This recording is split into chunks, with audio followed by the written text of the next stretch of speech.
Passionnés et créateurs, bonjour à vous. On se retrouve aujourd'hui pour la présentation du kit d'embossage de chez Brother pour la Scan & Cut. Je vous avais promis de vous le faire et nous y sommes. Donc je vais vous présenter ce qu'il y a dans le kit, à quoi sert chaque élément. Je vais vous montrer aussi comment activer la fonction sur l'ordinateur. Quelles sont les particularités de ce kit au niveau du programme Canva Workspace ainsi que tout ce qu'il faut faire sur la Scan & Cut en elle-même.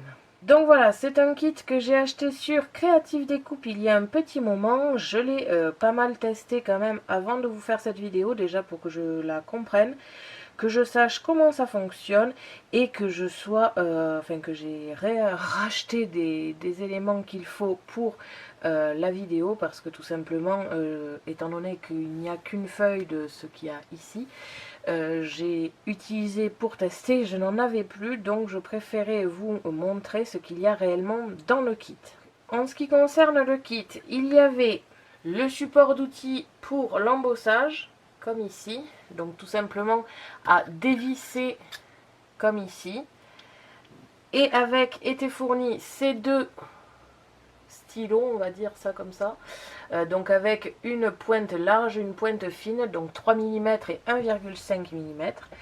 Donc c'est très simple à monter. Vous avez une petite flèche au-dessous des chiffres ici.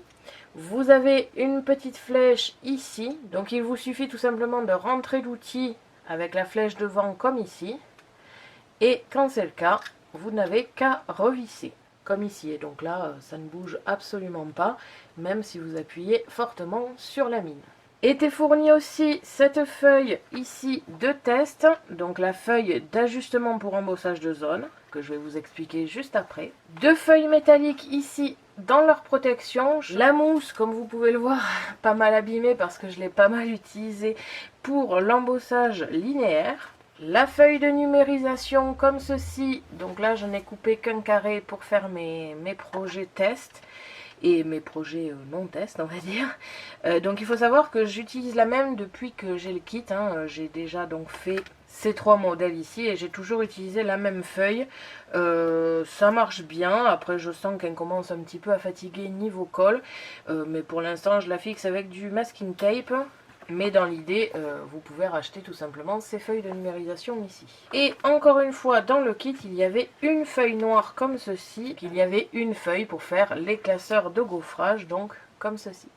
Donc là, j'en ai racheté 3 entières en 30 par 30, en sachant qu'on peut faire à peu près 2 ou 3 découpes à l'intérieur selon la taille de vos motifs habituels. J'ai aussi ici pris ma clé USB avec des motifs linéaires et de zone.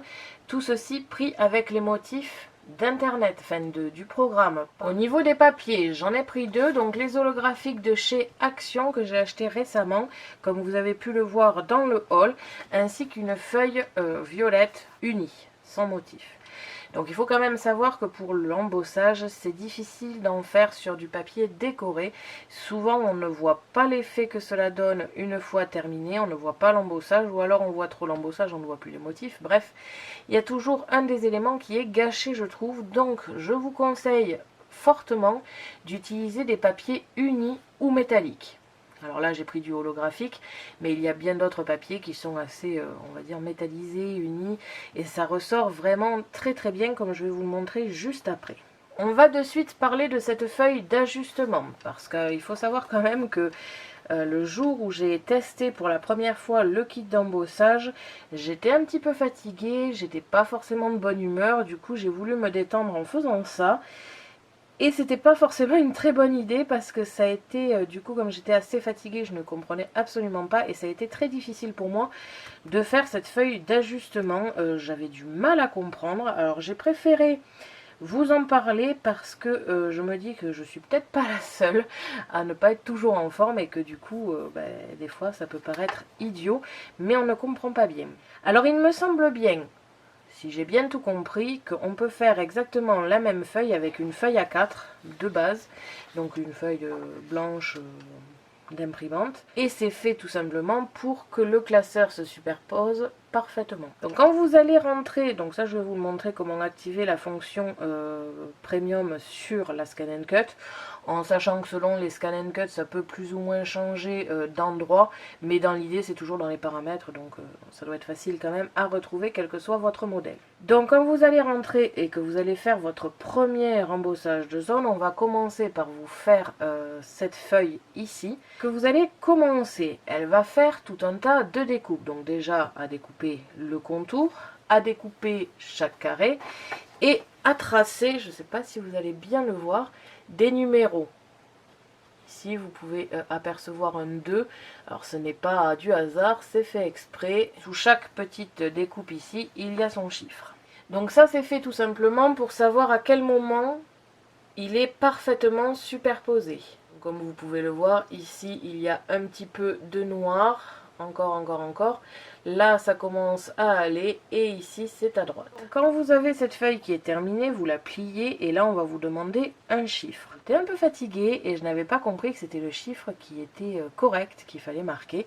Donc ça m'avait un peu pris la tête, mais bon, en y réfléchissant, aujourd'hui c'est vrai que ça paraissait tout à fait logique. Donc vous aplatissez bien votre découpe, vous superposez ici vos rectangles et vous choisissez le chiffre qui correspond à celui qui vous convient le mieux. Donc là par exemple, si je dois le refaire, ça sera le +1. Je trouve que c'est celui qui superpose le mieux la découpe. Bien évidemment, quand ce test a été fait, si un jour vous voyez qu'il y a un décalage qui se fait et que ça commence sérieusement à abîmer vos créations, comme je vous l'ai dit, en principe on peut le refaire avec une feuille tout à fait basique.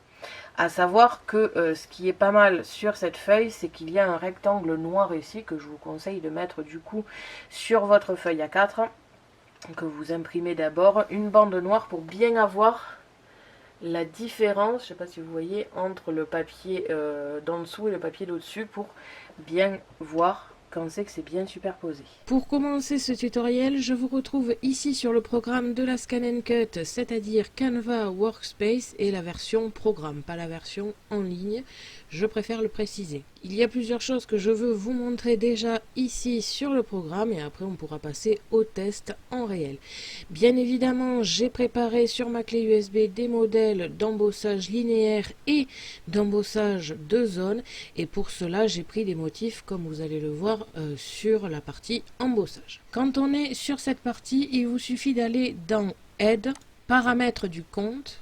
Vous avez donc ici les paramètres et pour ce que l'on doit faire, c'est l'activation des fonctions Premium. Vous avez ici le code d'activation à rentrer, à activer. Donc comme je vous l'avais dit pour la fonction foil, n'oubliez pas que ce code ne va être valide que sur ce compte-là. Vous ne pouvez pas le rentrer sur plusieurs comptes. Donc faites bien attention sur quel compte vous le mettez, tout simplement. Et après, ça va vous valider votre code et on va avoir de nouvelles fonctions de mise en forme, on va dire. Quand vous avez activé votre code d'activation, il vous suffit d'aller dans Forme ici, comme quand vous avez vos carrés, vos rectangles et vos ronds. Et cette fois-ci, comme le foil ici, on a rajouté deux motifs, un embossage linéaire, un embossage de zone, donc avec les motifs que je vais vous présenter aujourd'hui. Donc ici, c'est pour l'embossage de zone, c'est-à-dire que ça va être des sortes de classeurs de gaufrage, si vous voulez. Donc il faut savoir que si vous désirez faire vos propres motifs en embossage de zone, c'est tout à fait possible car, comme vous allez le voir, c'est tout simplement une découpe. C'est après le logiciel en lui-même sur la Scan & Cut qui va gérer toute la partie embossage. Mais dans l'idée, c'est tout simplement de la découpe. Donc vous pouvez très bien utiliser des images prises sur Internet ou vos propres SVG si vous en avez. Et pour l'embossage linéaire, nous avons ici tous ces motifs.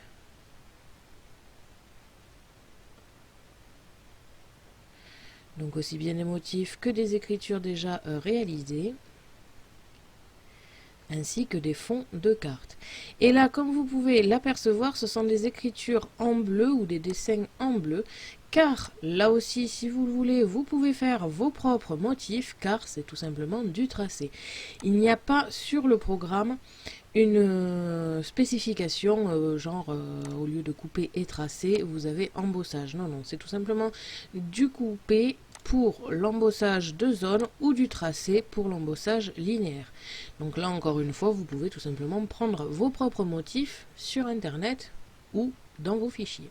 Voilà, c'est donc la seule chose que je voulais vous montrer sur le programme parce qu'il n'y a pas grand chose à dire étant donné que c'est très bien expliqué. Hein. Vous avez embossage de zone, embossage linéaire ici. Au niveau des paramètres du compte, ça ne change pas. C'est toujours la même façon de rentrer les codes d'activation. Comme vous pouvez le voir, j'ai ici les feuilles métallisées, l'embossage et les tampons. Il n'y a qu'une fonction qui n'est pas ici que j'ai mais qui est un peu différente, c'est les autocollants et ça je vous ferai une vidéo ultérieurement dessus. On va revenir sur la Scan & Cut pour que je vous montre en détail les réglages sur l'écran ainsi que ce que ça donne. Donc voilà, je vais maintenant vous montrer comment activer la fonction sur la Scan & Cut et je vais vous montrer un petit peu les réglages à faire de tous les kits que j'ai depuis que j'ai la Scan & Cut. Je trouve que le classeur, enfin l'embossage est le plus facile. Alors, il n'est pas facile dans la réalisation. C'est très long, c'est très long à réaliser, surtout comme je vous dis, la première fois où vous faites un déclasseur de gaufrage. Pas forcément le linéaire, hein, le linéaire c'est très facile, mais par contre pour les classeurs de gaufrage, je trouve que c'est long, mais par contre c'est le premier kit où vous n'avez pratiquement pas besoin du mode d'emploi, parce qu'en fait tout simplement chaque étape est détaillée pas à pas sur la Scan & Cut en elle-même. Donc même personnellement quand j'ai utilisé pour la première fois, bien évidemment j'ai utilisé le mode d'emploi, mais la deuxième fois où je l'ai utilisé, j'ai bien remarqué qu'en fait je n'en ai pas besoin parce que tout est détaillé au maximum sur l'écran. Donc ça c'est vraiment un gros point positif. Même pour le foil c'est pas aussi détaillé, là c'est vraiment millimétré dans la prise en main, dans la façon dont il faut positionner les choses, et ça c'est très bien parce que du coup pas besoin d'avoir toujours le mode d'emploi à côté de vous si vous n'utilisez pas l'embossage tous les jours. On va donc maintenant passer à la Scan & Cut. Donc voilà, nous sommes ici sur la page d'accueil de la Scan & Cut. Je vais aller dans le menu. J'ai inséré ma clé USB parce que tout simplement je vais récupérer les motifs. Mais avant cela, comme vous pouvez le voir juste ici, il y a les paramètres. Donc quelque part sur votre Scan & Cut, si vous n'avez pas la CM600, il doit y avoir ce motif des paramètres. Vous cliquez dessus.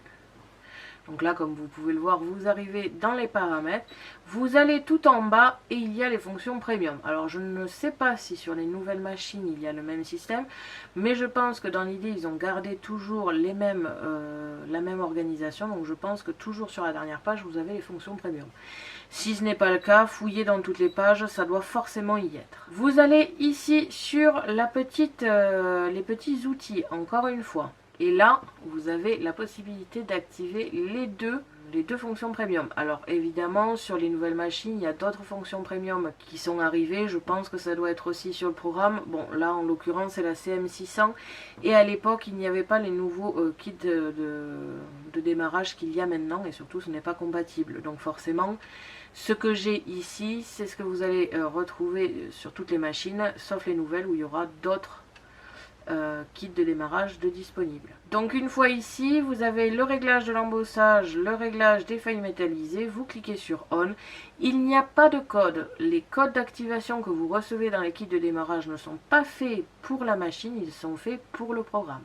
Donc quand vous avez cliqué sur On, si vous allez dans les petits outils encore une fois, vous avez la vitesse d'embossage, la pression d'embossage, l'outil sélectionné, donc à choisir entre le 3 et le 1,5 selon ce que vous utilisez. Le décalage vers l'intérieur, donc moi je l'ai réglé à 0,8 mm, jusqu'à présent ça me convient parfaitement. Et ensuite le réglage de la position du modèle d'embossage, et c'est ça que je vous disais, maintenant cette partie ici est faite pour le refaire si vous voyez qu'il y a des décalages qui n'y étaient pas avant. Donc voilà, là maintenant ma machine a l'embossage d'activer. Je vais aller dans motif. Et comme vous pouvez le voir ici, il y a le petit icône qui s'est rajouté. Bon, évidemment, moi j'ai celui-ci ainsi que le foil. Mais dans l'idée, vous aurez ce petit modèle ici. Et quand vous cliquez, vous avez 3 icônes si vous avez les feuilles métal, sinon 2 icônes si vous ne l'avez pas. Le ligne d'embossage et l'embossage de zone. Je vais ici aller, alors donc vous pouvez passer par là hein, évidemment, mais personnellement je vais aller dans données enregistrées sur ma clé USB et je retrouve le modèle que j'ai réalisé. Donc je ne sais pas si vous pouvez bien l'apercevoir, je vais essayer de vous zoomer. J'ai ici plusieurs modèles, donc un premier bleu ici, donc en version de dessin, tout simplement parce que ça va être l'embossage linéaire, et deux ici pour l'embossage de zone. Alors ici entouré de rouge, c'est mon vrai embossage de zone, c'est-à-dire que c'est ça que je veux embosser. Et juste ici le rectangle, c'est tout simplement ma découpe sur papier que je vais réaliser. Donc vous avez les deux solutions, vous pouvez soit commencer par faire l'embossage et après à faire votre découpe, ou l'inverse. Je vais donc commencer par l'embossage linéaire étant donné que c'est le plus rapide. Je viens donc supprimer les deux motifs que j'ai créés pour l'embossage de zone. Il ne me reste donc que mon papillon avec la demi-couronne de fleurs. Quand ceci est fait, je vais installer ici tout ce qu'il me faut. Donc sur mon tapis de découpe, je vais y mettre ma feuille mousse pour l'embossage linéaire, ainsi qu'une feuille métallique. Je vais commencer par ça. Quand j'ai posé ma mousse sur mon tapis de découpe, je vais pouvoir enlever la feuille de protection. Donc, comme vous pouvez le voir, au toucher, en fait, ce n'est pas du tout collant. C'est vraiment, on dirait, électrostatique. À savoir aussi qu'en plus de l'abîmer assez facilement au niveau de la pliure, si vous avez des animaux comme moi, les poils vont s'y mettre assez facilement. Donc ensuite, au niveau des feuilles métalliques, ici, il ne faut pas enlever les protections. Tant qu'on n'a pas fait l'embossage, on n'enlève pas les protections parce que ça pourrait abîmer la machine. Donc je positionne tout simplement ma feuille ici et comme vous le voyez en fait, c'est collé. En fait, si j'enlève quelque chose, je vais enlever le papier blanc mais pas la feuille métallique. C'est vraiment, vraiment pas mal. Ça, à ce niveau-là, c'est génial. Je vais pouvoir insérer ceci dans ma machine et scanner. Donc je scanne tout simplement pour avoir ici mon motif au bon endroit. Donc une fois scanné, je positionne mon motif là où je le souhaite. Et quand c'est fait, je vais tout simplement aller ici dans le logo des fonctions premium. Je vais choisir ligne d'embossage, donc embossage linéaire. Donc une fois bien positionné, je vais pouvoir mettre l'outil. Donc là je vais mettre l'outil en 1,5 pour que ce soit assez fin et je vais pouvoir lancer l'embossage. Alors il faut savoir qu'à l'heure actuelle j'ai très peu changé les configurations de base de l'embossage tout simplement parce que ça allait. Il y a eu une ou deux fois où j'avais un embossage beaucoup moins présent et dans ce cas là j'ai tout simplement appuyé un peu plus. Donc après si vous voulez le faire, vous allez tout simplement ici dans les paramètres, la vitesse d'embossage et la pression d'embossage. Vous pouvez aller de -9 à 9. Donc vraiment selon ce que vous désirez. Là en l'occurrence je vais mettre une pression de 5. Je vais bien voir ce que ça donne. Parce que les feuilles métalliques sont quand même assez fines. Donc facilement embossées. Et surtout j'ai peur que si on appuie de trop ça abîme la feuille. Donc là au niveau de l'écran j'ai bon. J'ai tout configuré. Je vais vous montrer maintenant sur la Scan & Cut. Donc voilà, ma feuille est positionnée, mon motif est positionné. J'ai mis mon outil de 1,5 mm dans son support. Je positionne ici, comme je le ferais avec la lame ou autre, dans le support ici à outils et je fixe. Sur l'écran, je vais cliquer sur marquer l'embossage. Donc là, ça me dit que ça va prendre 3 minutes. J'ai bien vérifié dans mes paramètres que j'avais configuré le stylo en 1,5 mm. Et je vais pouvoir cliquer sur lancer.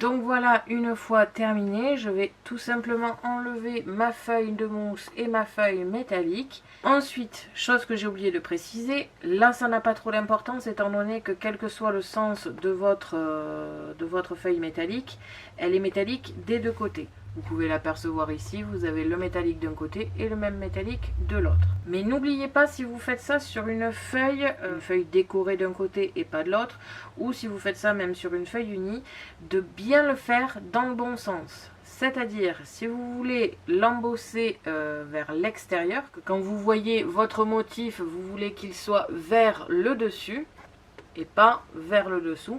Dans ce cas-là, il faudra penser, que ce soit l'embossage linéaire ou l'embossage de zone, à retourner votre feuille, à la positionner ici pour qu'il fasse de derrière. Maintenant, si vous voulez au contraire qu'il soit creusé, dans ce cas-là, il faut mettre dans le sens, dans le bon sens, on va dire, et positionner votre feuille. Je vais retirer mon support et je retire maintenant ma feuille ici métallique ainsi que ma feuille mousse. Donc voilà, alors aussi à savoir, quand vous le collez sur cette feuille mousse, qui colle, mais enfin si, le papier en lui-même colle sur cette feuille mousse, ça a tendance à, comme vous pouvez le voir, arrondir votre papier. Donc faites bien attention quand vous le redressez, de ne pas trop abîmer votre papier ou votre feuille. Donc voilà, une fois terminé, on a un embossage parfaitement réussi. On voit vraiment tous les détails, c'est vraiment trop joli, que ce soit dans un sens ou dans l'autre, évidemment. Je vais vous réaliser exactement la même chose, mais cette fois-ci sur le papier, sur un papier tout à fait normal, pour que vous puissiez voir un petit peu ce que cela donne. Je vous fais tout ceci en accéléré.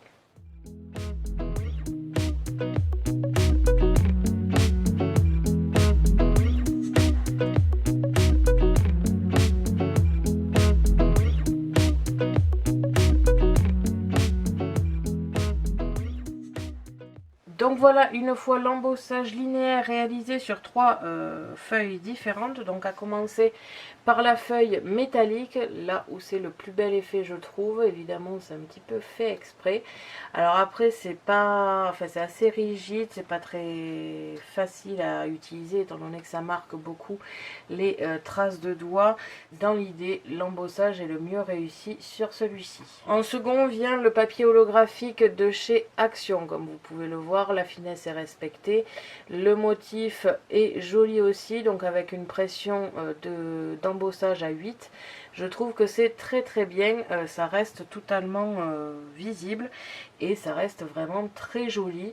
Là où c'est le moins réussi, c'est sur le papier violet. Alors c'est marqué, mais je trouve pas que ce soit très joli, c'est pas hyper bien marqué et pourtant j'avais une pression à 7 et pourtant il y a certains endroits, je trouve, qui sont beaucoup trop embossés et d'autres pas assez. Donc, c'est pas ce que j'appellerais des plus jolis. Par contre, de l'autre côté, dans la version creusée, je trouve ça beaucoup plus joli, évidemment. Donc voilà, au niveau de l'embossage linéaire, je vais maintenant passer à l'explication du mode embossage de zone. Nous allons déjà commencer par regarder un petit peu les paramètres à faire sur l'écran. Après, on va en faire un ensemble. Je ne vais pas commencer par un que j'ai déjà fait et qu'on refait. Là, je vais déjà en faire un avec vous et après, on utilisera un ancien pour refaire de l'embossage de zone. À savoir aussi que ces petits classeurs que vous obtenez, si jamais un jour votre machine ne marche plus ou tout ça, vous pouvez le garder et réaliser votre embossage grâce à des outils comme ceci directement. En fait, vous pouvez mettre votre papier et passer dedans comme ça à la main. C'est sûr que la Scan & Cut c'est beaucoup mieux, mais même si un jour votre machine tombe en panne, le temps que vous ne l'avez pas, vous êtes obligé de faire une carte avec embossage, c'est toujours faisable de le faire comme ceci. Donc on en revient à la feuille que j'ai créée sur l'ordinateur et cette fois-ci je vais supprimer ce qui concerne l'embossage linéaire. Donc pour l'instant ça va rester comme ceci, même si je vais d'abord découper mon papier ici, donc enlever cette partie là. Je vais juste découper mon rectangle dans chaque papier et ensuite on fera l'embossage. Donc voilà, mes deux papiers rectangulaires sont faits. Je vais commencer par l'holographique à faire le modèle que nous avons vu sur l'écran. Donc comme vous pouvez le voir ici, j'ai mon modèle d'embossage. Je vais cliquer sur embossage de zone comme je vous l'ai montré et sur créer un modèle.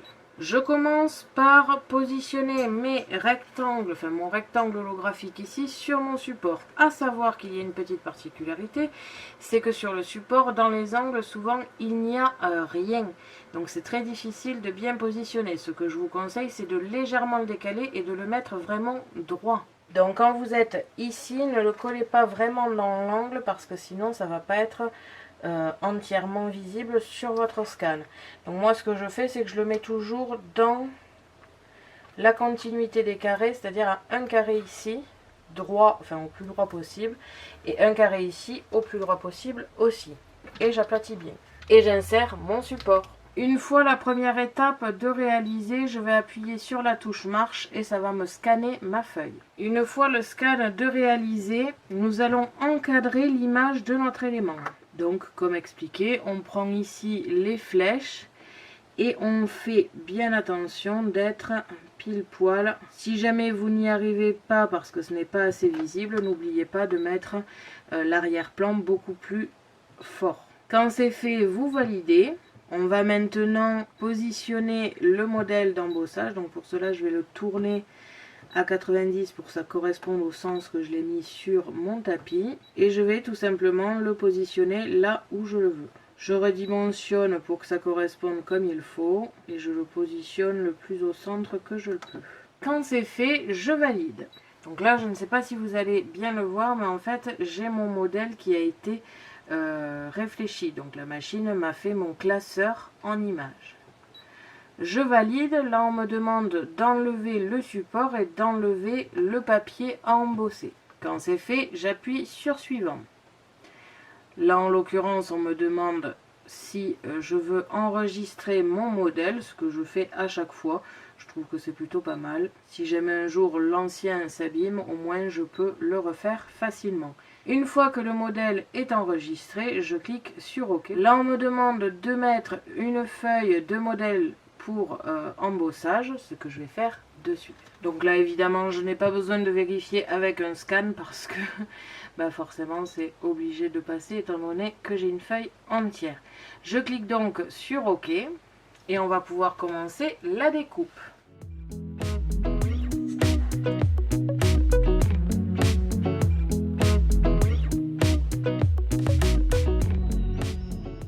Donc voilà, une fois la découpe terminée, j'ai sorti mon support. Donc à l'écran, on me demande si je veux terminer la création du modèle ou si je veux découper à nouveau. Là, en l'occurrence, je veux terminer la création du modèle. Donc, on me demande si je veux supprimer ou enregistrer. Étant donné que j'ai déjà enregistré, je m'en fous, tout simplement. Et je vais maintenant passer à l'étape 2, marquer l'embossage. Donc, je vais avant cela décoller ici, comme vous pouvez le voir, mon papier de modèle. J'ai la découpe qui a été faite, j'enlève tout ceci, je nettoie mon support et on se retrouve de suite. Donc voilà ma feuille d'embossage. Alors comme vous pouvez le voir ici, il y a une petite particularité au niveau des pointillés, vous en avez deux, des traits rapprochés et des traits assez longs mais très espacés. Donc les traits rapprochés et petits, eux, vont servir de pliage. Et les traits ici, longs et espacés, vont servir de repère pour votre papier. Donc là déjà, on peut commencer par plier. Vous pouvez par la même occasion vérifier que c'est bien superposé. Donc en ayant cliqué sur l'étape 2, on me demande de plier mon modèle, ce que je viens de faire, et de le fixer en bas du support. Donc pour cela, vous vous mettez au milieu de votre support et vous positionnez votre feuille comme ici, qui dépasse. Une fois que c'est fait, on clique sur suivant. On positionne ensuite le papier sur lequel on veut faire l'embossage. À savoir, encore une fois, que si vous voulez qu'il soit vers l'extérieur, il va vous falloir le mettre à l'envers. Si vous voulez qu'il soit à l'intérieur, il faudra le mettre dans ce sens. Donc là, ça ne correspond pas au niveau du trait ici, parce que tout simplement, je l'ai placé, comme je vous l'ai expliqué, en retrait. Alors là, c'est comme vous le décidez, vous. Si vous voulez vous fier absolument à ce tracé ici, il vous faudra le mettre vraiment dans l'angle. Personnellement, je trouve ça plus simple de me le positionner comme je le veux ensuite, mais ça, c'est vraiment comme vous le voulez. Je positionne mon papier et je clique sur suivant. Là, on me demande d'ajouter du masking tape sur tout le pourtour, comme ici. Je clique sur suivant. On me demande de découper la feuille de numérisation à la bonne taille. Donc là, je l'ai découpé assez grand parce que du coup, j'avais découpé un petit modèle. Et là, j'en coupe un second, ce qui fait que du coup, en principe, avec ces deux-là, je devrais pouvoir faire mes modèles futurs. Je vais donc maintenant refermer mon modèle ici et positionner la feuille de numérisation dessus. Une fois bien collé, je vais pouvoir scanner. Donc là, on me dit qu'une fois collé, j'insère mon support, donc toujours pareil avec ceci en dessous. Par sécurité, je rajoute toujours du masking tape sur les côtés. Ah oui, je fais ça parce que tout simplement, c'est cette partie du dessus qui va faire en sorte que mon motif sera bien centré. Donc si jamais ça se décolle et que ça bouge un peu durant le scan, les motifs ne seront pas au bon endroit. Donc là, ils viennent me scanner, de me reconnaître ma forme. Je diminue pour éviter qu'ils me prennent des formes parasites, comme ici. Donc là, je vois qu'il me reconnaît bien mes angles. Je fais donc aperçu et je clique sur OK, quand tout me convient évidemment. Je fais une petite vérification et quand c'est réglé, j'appuie sur OK. Donc là, on me demande de faire cette manipulation sans retirer le support, ce qui est tout à fait logique, étant donné qu'à chaque fois que vous allez mettre votre support à l'intérieur de la machine, vous allez plus ou moins le placer à droite, à gauche, bref, vous allez le déplacer. Donc là, tout ceci doit se faire avec le support, on va dire, intégré dans la machine. Il faut tout simplement enlever la feuille de numérisation, ce que je réalise de suite. Alors c'est un peu difficile de faire tout ceci avec la feuille de support directement sur la machine, mais à force on prend le coup de main. On enlève le support que je recolle automatiquement sur ma petite feuille verte, voilà, pour la garder au maximum intacte. Ensuite on me demande d'ouvrir et de déplier mon modèle ici. On clique sur suivant, donc là tout est prêt, je vais pouvoir marquer l'embossage. Cette fois je vais faire avec la pointe numéro la pointe 3 mm, pardon. Vous vérifiez bien que tout est correctement installé et on va pouvoir faire marquer l'embossage. On choisit l'outil d'embossage, donc là le 3 mm, et c'est parti.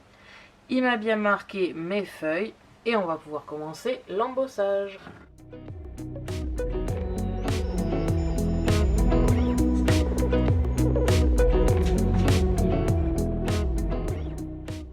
Donc là j'ai retiré mon support, je vais pouvoir enlever ici mes scotch que je vais garder étant donné que je veux vous montrer une dernière partie. Et au niveau de l'embossage, nous obtenons ceci. Donc comme vous pouvez le voir, les angles sont vraiment bien faits et surtout ça donne un autre effet que linéaire. En fait on a l'impression que toute cette partie a été surélevée alors qu'en fait il n'y a que les côtés qu'il a fait. Donc voilà, je vais vous montrer rapidement comment faire quand on a déjà un modèle. Donc je vais utiliser un autre pour vous montrer que ça ne marche pas avec juste le dernier que vous venez de faire. Donc là je peux décoller mon classeur de gaufrage, enfin je les appelle classeur de gaufrage parce que c'est un peu ça, hein. Et je vais donc le garder dans ma collection. J'ai donc ici mon rectangle que j'ai découpé dans un autre papier et ici plusieurs formes. Alors je vais vous montrer celui-ci donc qui fait un petit peu fond de carte. Donc cette fois-ci sur l'écran, nous allons aller dans ici l'embossage direct, embossage de zone.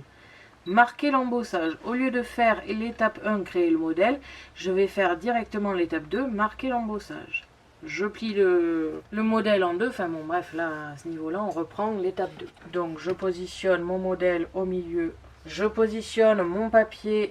Donc là vous voyez par exemple, je vais pouvoir vous le montrer, vous positionnez au marquage, comme ici. On clique sur suivant. On referme ici le modèle, on découpe ou alors on utilise la feuille de numérisation. Donc là j'ai la petite qui va très bien. Donc comme je vous disais, on décolle, on colle correctement, on fixe avec du masking tape si on n'a pas confiance et on scanne. Il a scanné, il a reconnu ma forme. Je vais donc ici venir rétrécir ma forme de base pour éviter les parasites. Je clique sur aperçu. Je reste sur ma mine de 3 mm Là, il a bien repéré ma forme. Sans retirer le support, on enlève la feuille de numérisation qu'on repositionne sur son papier vert. On laisse ouvert ici en bas le classeur, on clique sur suivant. Et on va encore pouvoir marquer l'embossage avec la mine à 3 mm. Et on lance.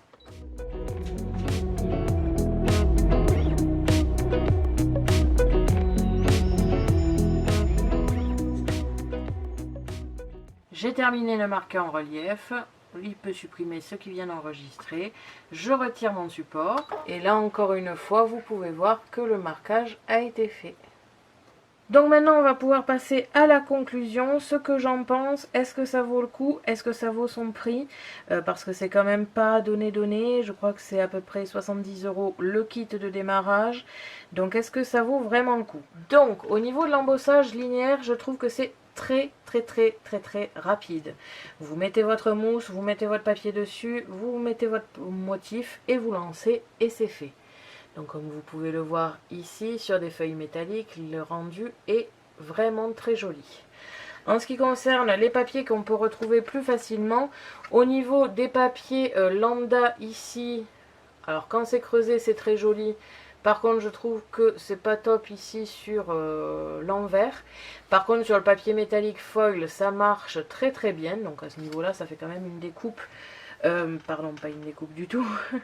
Ça fait de suite un motif très joli, assez rapidement. Par contre, je trouve que ça a ses limites parce que selon le papier, selon l'épaisseur, c'est pas le top. Enfin, on voit quand même que c'est pas aussi embossé qu'on le voudrait.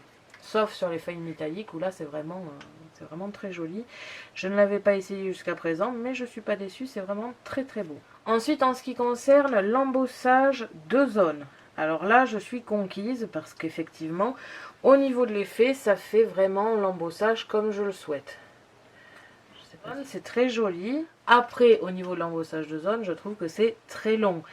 Pas à la deuxième fois, mais la première fois, quand vous créez votre premier modèle, on va dire, de classeur, je trouve que c'est très long et périlleux. Donc c'est vrai que des fois, si on est fatigué ou si on veut faire une carte très rapidement pour quelqu'un dans la famille qui va fêter son anniversaire ou un ami ou un collègue de travail que vous ne saviez pas que c'était son anniversaire par exemple le lendemain, si vous êtes un peu fatigué, c'est vrai que c'est un petit peu embêtant. Souvent on zappe un peu l'embossage et on fait autre chose.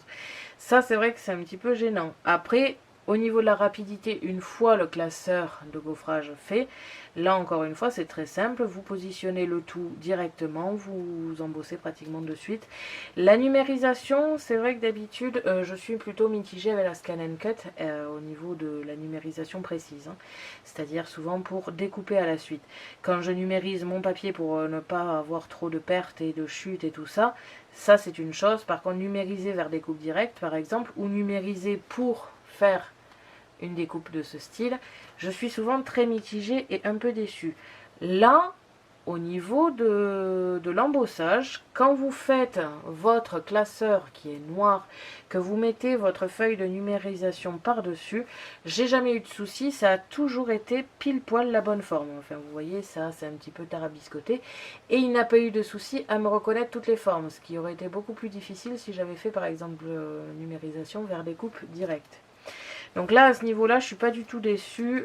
Il me reconnaît parfaitement mes classeurs de gaufrage. Et du coup, ça se fait assez rapidement, comme je vous ai dit, une fois le classeur fait. Est-ce que ça vaut le coup? Oui et non. C'est vrai que pour faire de l'embossage, c'est, on va dire, le seul moyen, entre grandes parenthèses, avec la Scan Cut, pardon. Si vous voulez faire de l'embossage, vous pouvez très bien faire avec des machines de découpe de type 6X et compagnie. Et les classeurs de gaufrage sont fins, sont jolis, sont parfaits. Ah, la seule différence, c'est que déjà, vous avez les mêmes classeurs de gaufrage que tout le monde, alors que là, vous pouvez... Bon, là, ce sont des motifs que j'ai pris sur le programme à chaque fois, hein. Je ne me suis pas encore lancée dans mes propres modèles, parce que j'ai pas de motif qui correspondrait à ce genre-là. Mais voilà, dans l'idée, vous pouvez faire ce que vous voulez. Donc, si vous savez créer vous-même vos motifs, ben, vous avez quelque chose que personne n'a, déjà. Donc au niveau de l'affinage, je suis mitigée. C'est vrai que pour le coup, ayant vu des classeurs de gaufrage, je préfère amplement les classeurs de gaufrage version machine de découpe de type Toga et compagnie. Ensuite, vous pouvez aussi les faire à la main, c'est-à-dire que dans l'idée, il y avait, enfin nous on a le Fiskars, c'est la Chatboss ou quelque chose comme ceci. En fait, c'était tout simplement ce style-là. Vraiment, vraiment dans l'idée, c'était ça.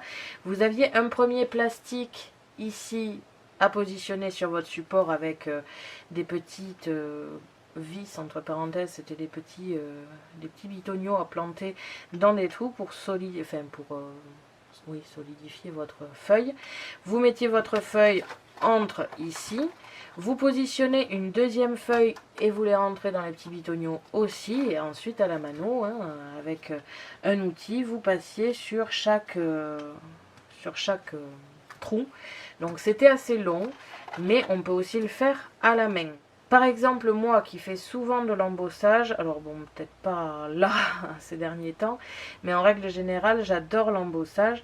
Et c'est vrai que bon, le Fiskars c'est mignon, mais à force ça use la main avec le cutter et tout ça, j'ai quand même tendance à avoir mal aux mains. Donc là, la Scan & Cut le fait tout seul, ce qui est plutôt pratique. Maintenant, si vous avez que la Scan & Cut, si vous n'avez pas trop de matériel à côté, oui, ça vaut le coup, c'est plutôt sympa. Les outils sont de très bonne facture, de très très bonne qualité. La mousse ici, comme je vous dis, je trouve qu'elle s'abîme assez vite, mais pas au point de devoir en racheter un, c'est plus le physique qui ne me plaît pas. Mais ça, c'est vraiment psychologique, je pense. Les feuilles de numérisation sont très bien, on peut quand même, alors comme je vous ai dit, j'ai dû faire 5 ou 6 cartes avec le petit, avec celui-ci, donc le petit, il colle toujours, j'ai pas de problème à ce niveau-là, j'ai jamais eu de soucis au niveau des repères, il m'a toujours bien repéré, donc à ce niveau-là, je pense pas que je vais en racheter d'ici peu. Voilà, j'ai découpé un grand aujourd'hui, donc ça me fait un grand, un petit, il m'en reste encore un peu, donc à l'usure, je pense que je peux le faire. Ensuite, au niveau des feuilles métal comme ceci, je trouve qu'elles sont de très très très très bonne qualité. Alors c'est vrai qu'elles ne sont pas données à l'achat. Par contre, je trouve que le résultat y est. C'est très joli. Donc voilà, c'est, on va dire, un bilan assez mitigé. Je ne sais pas si vous allez pouvoir vous faire un avis. J'ai essayé d'être neutre, de vous faire le tuto comme si vous le découvriez la première fois. Donc j'espère que cela vous aura aidé à choisir si vous aimez ou pas ce kit, si vous le voulez ou non. Restez connectés parce que ça aura un petit rapport avec ce qui va arriver vendredi. Donc si vous avez déjà le kit, je sens que vous allez pouvoir vous amuser. Merci à tous d'avoir regardé ma vidéo. N'hésitez pas à me poser des questions ainsi qu'à me dire en commentaire ce que vous avez pensé de la vidéo, si elle vous a aidé à choisir et surtout si vous avez le kit, n'hésitez pas à me dire ce que vous en avez pensé. Je vous invite à me suivre sur mon blog ainsi que mes réseaux sociaux que vous pouvez retrouver dans la description de la vidéo. Et n'oubliez pas que j'ai un lien en partenariat avec Megacrea qui se trouve aussi dans la description. À la prochaine pour de nouvelles créations.